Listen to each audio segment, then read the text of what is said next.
Hi, John Dickson't here from the Centre for Public Christianity. I'm talking about humility, and I'm trying to argue the case for humility being key to true greatness. You can be great without humility, of course, but if you're already great, with humility, you will be greater. And I've tried to lay out some reasons for adopting humility in your personal life and in professional dealings. Humility is just common sense. None of us is an expert. It's just common sense to be a little bit humble toward one another. Humility is beautiful. It's just classically attractive in the great. Humility is a mark of security. Someone who doesn't need to big note themselves is secure. Fourthly, humility leads to new abilities. And finally, humility inspires others to achieve. Now, we often think that highlighting our greatness is what is going to inspire others. If you're a leader, you think that you emphasize your leadership qualities and that's what's going to rally the troops. Now, there's certainly a truth there. We like having heroes, but actually, it's when our heroes are marked by humility that they're able to really inspire us. Let me give you an example. My daughter, Sophie, loves netball.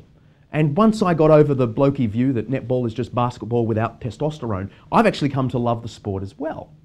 During her first season, 3 years ago, I happened to be in the Qantas Club at Brisbane Airport when the Australian netball team were there.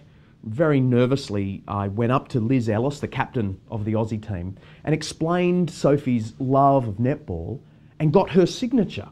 And then she introduced me to the rest of the team, who were just so courteous and gracious. And I got all of their signatures and a little note from the team to my daughter. Sophie loved it. She now has it framed and on her wall above her bed. Sophie's now in the A team. There's no humility on the part of the dad here. It's a small thing, I understand that.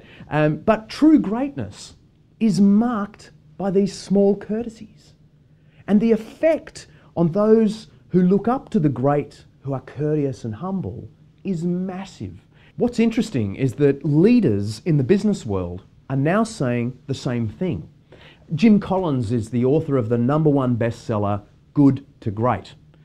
Collins spent 5 years of academic analysis looking into what turns good companies into great companies. He defines a great company as a company that outperforms its competitors in the same market by at least 3 times over a 15-year period. Pretty rigorous test. And one of the central findings of the study was that all 11 good to great companies displayed what he calls level 5 leadership. Let me quote, "We were surprised, shocked really, to discover the type of leadership required for turning a good company into a great one.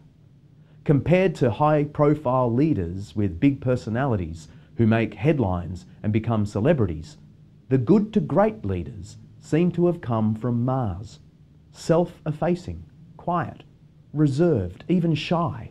These leaders are a paradoxical blend of personal humility and professional will. They are more like Lincoln and Socrates than Patton or Caesar." You're listening to the vodcast for the Centre for Public Christianity.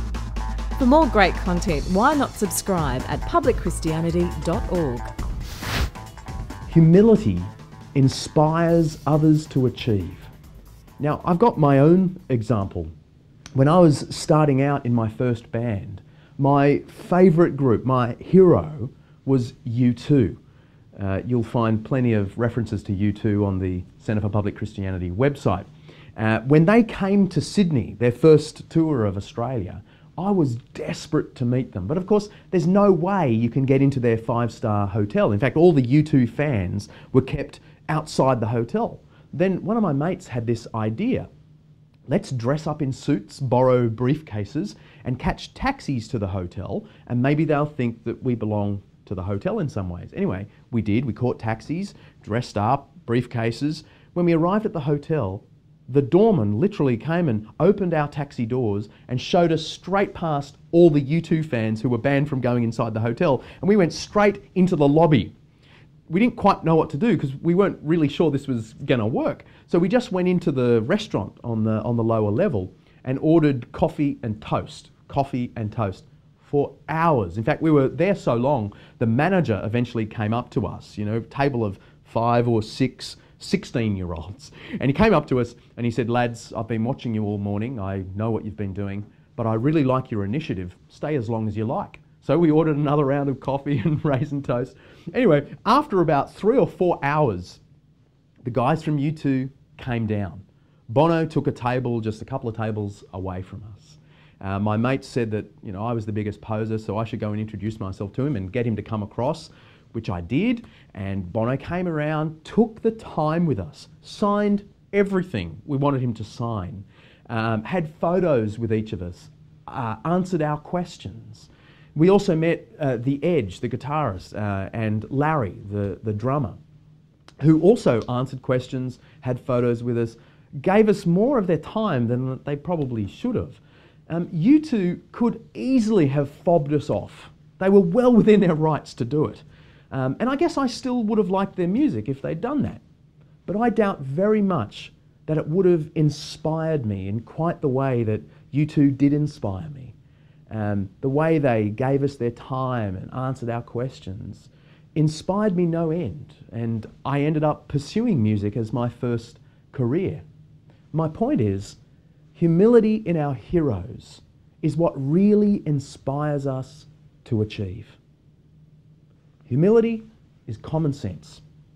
Humility is beautiful. Humility is the mark of security. Humility leads to new abilities. Humility inspires others. Humility won't automatically make you great, and you can be great without humility. But if you're great, humility will make you greater.